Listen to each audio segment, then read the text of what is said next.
पाकिस्तान के मारूफ अदाकार नबील जफर ने कराची में नाफिज किए गए ई चालान सिस्टम पर दिलचस्प अंदाज में तनकीद की है। अदाकार ने अपने इंस्टाग्राम अकाउंट पर एक मज़ाहिया पोस्ट शेयर करते हुए लिखा कि कराची की सड़कों पर गाड़ी चलाने पर चालान नहीं बल्कि इनाम मिलना चाहिए, अवाम का मुतालबा।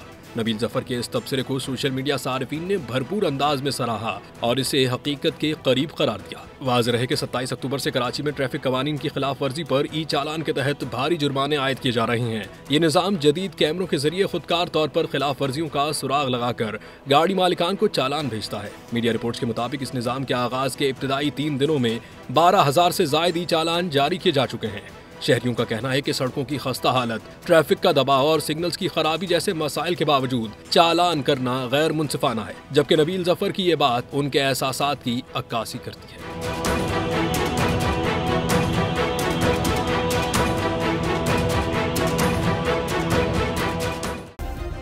सब्सक्राइब करें और बेल दबाएं ताकि कोई खबर रह न जाए।